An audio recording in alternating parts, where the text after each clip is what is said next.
Rob D here, back with another art tip. So this is something that I learned, taught myself how to do years ago. Thought I'd share it really quick. How to make thick and thin, quick lines using the Autopath feature in Photoshop. Now, basically, you got to get your art up to this point. All this is here is me drawing over a silhouette in Photoshop. Photoshop. So you can sort of see this is a silhouette I sketch in, just blobbing some stuff, and then right over that, I draw. Oh, where's my super roughy lines? I draw some super roughy lines here, right? Just tracing right over that, right? Resizing and shit. Then I turn the opacity down there and just manually, trace over it using some of the path tool sometimes, some manual art, tracing over it. And then I turn this opacity down, which is kind of a subjective thing, but I wanted it a little bit cleaner than this. You can kind of see it's not really clean. I want a cleaner line. So then I manually go over that and I end up with this super thin line, but this doesn't have any thick or thin, right? And sometimes you don't connect all the lines and stuff.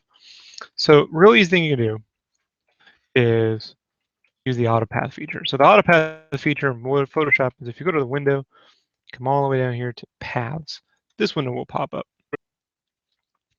And then what you need to do is these lines are on a separate layer, right? So if you control click on a PC, command click on a Mac, it's irrelevant.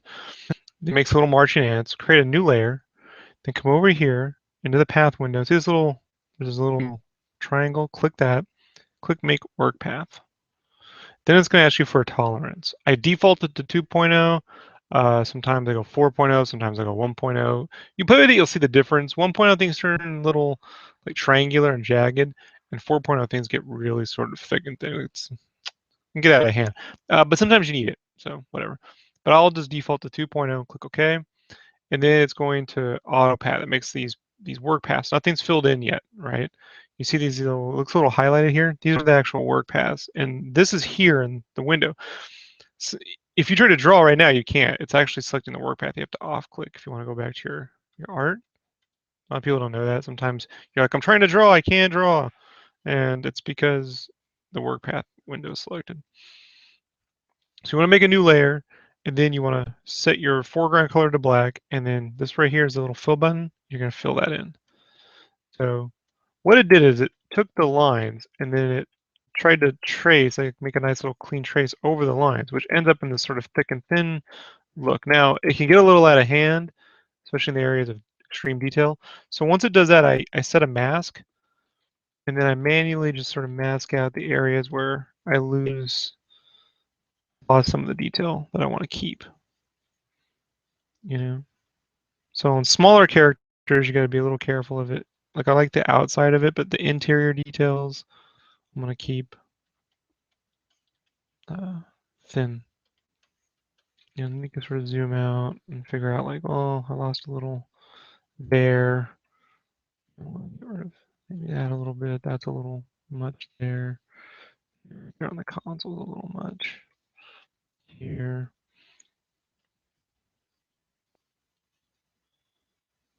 It's kind of good to leave some of it a little messed up because that way it looks more natural.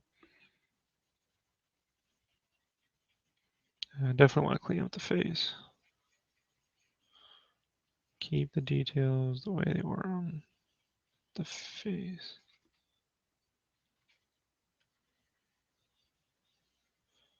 Oh, I had the wrong one. Sorry. So we'll get here, clean this up.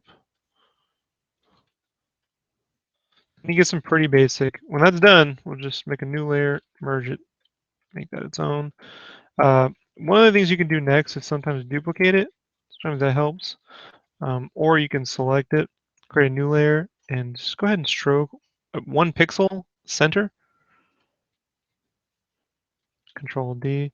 It's very minute, but if you take that, duplicate it a couple of times, you can kind of strengthen. It's very subtle. You can strengthen the lines.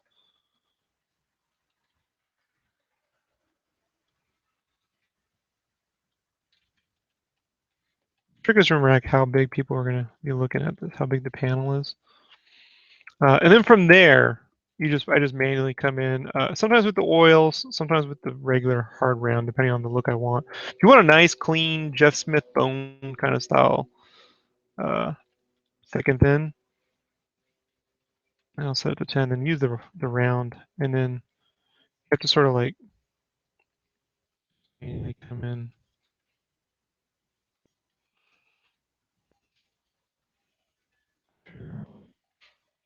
First few lines sometimes can be a little tricky to figure out how you want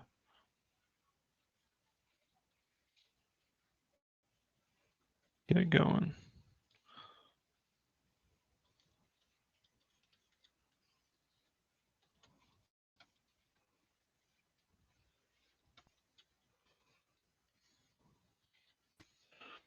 And then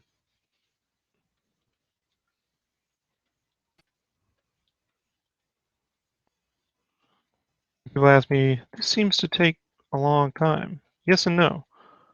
If I were to manually try to ink it this clean with a clean brush, I'd be here for days. I'm not fast with the brush. So um, to get something really clean and spiffy looking, again, like classically sort of inked, thick and thin, it's about the same time as it would take for me to draw and then hand it to an inker. Just I'm doing both parts.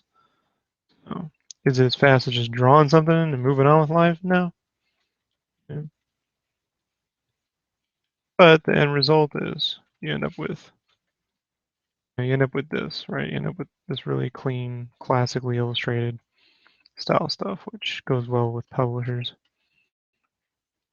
Um, but so okay, that's the real little tip, and then this will take me another hour to go through and add all this thick and thin manually. But you can see that variance right there. That saves you a lot of time. The last thing I would do is just take these lines right here and just filter and unsharp mask. You only need to do it twice on the Autopaths, but just sort of erases any aliased edges. That's that. So if you have any questions, just leave them in the comments below. I'll answer them. And I will see you soon. Thanks. Bye.